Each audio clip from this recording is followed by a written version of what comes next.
Good morning. So let's talk about Jupiter in Gemini.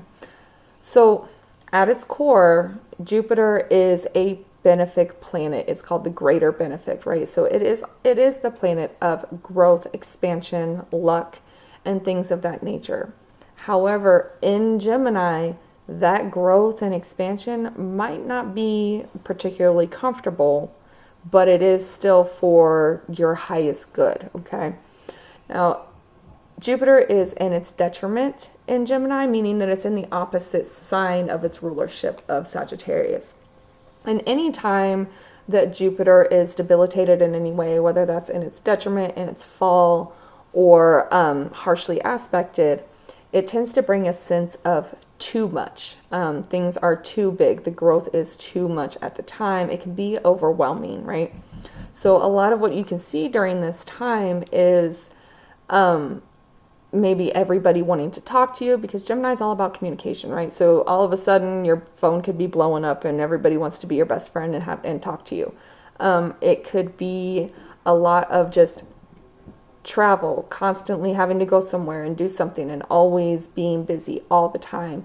It could be an excess of things like paperwork, simple things like that, because Gemini is about anything and everything that is communication, short travel, basic education. It's also siblings as well. So you could really find a lot more interaction with the people around you. And it could get a little bit overwhelming, and it can kind of hit you out of nowhere. Now, if you have personal placements or your Jupiter and Saturn in any of the mutable signs, so that would be Gemini, Virgo, Sagittarius, or Pisces, you could see this even a little more excessively, because not only is Jupiter in its detriment, but it will also be making harsh aspects to your personal planets.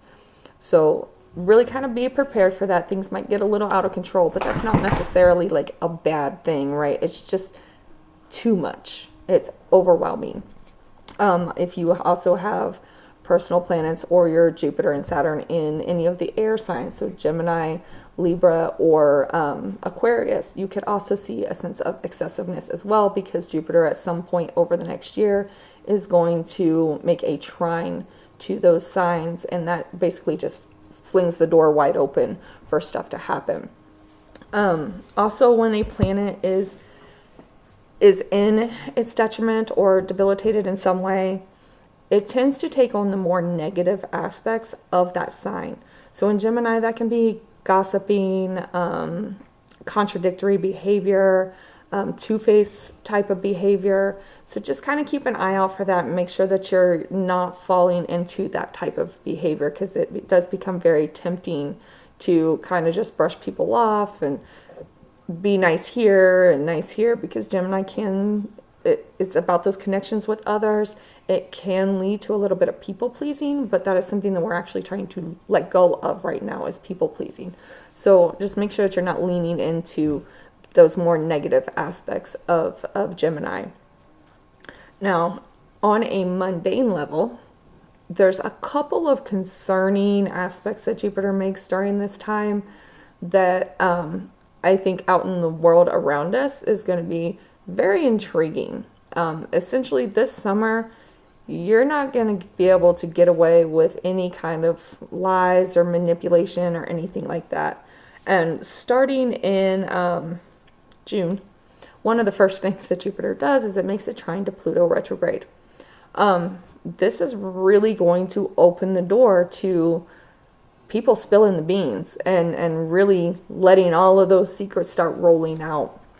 And then when we get into August, there's actually a pretty kind of explosive aspect that happens. There will be a Mars-Jupiter conjunction that happens in a square to Saturn, while Mercury, Gemini's ruling planet, is retrograde. This is like people lashing out.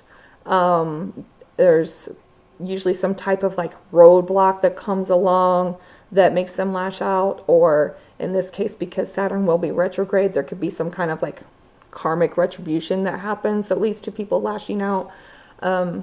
essentially this during that time, mid-August, there's actually a couple of weeks where this aspect's going to be really strong. You're not going to be able to get away with lying. You're not going to be able to get away with any type of manipulation. Basically, our lesson of this summer is honesty is the best policy. And the more you're trying to fight that, the harder it's going to be for you. So just keep all of that in mind. Now, before doing this, I actually decided to take a look back on the past times that Jupiter was in Gemini. So that was second half of 2012, first half of 2013, and second half of 2000, and first half of 2001. I know for me, this was incredibly busy times. All of a sudden, I had all of these friends and everybody wanted to hang out. Everybody wanted to talk. Work was, kind of booming during that time. I always had something to do during that time. So really kind of think back to those times during your life. Now for me, it happens, Gemini rules my 6th house. That's your daily routine. So of course my daily life got a little excessive, a little overwhelming. But take a look back to those times in your life and see what was going on at that time. What area of your life is ruled by Gemini? That's where you're going to see this expansion happen. I hope this was helpful, and hit the subscribe button so that you can see my next few videos coming up, because we have a lot going on this summer.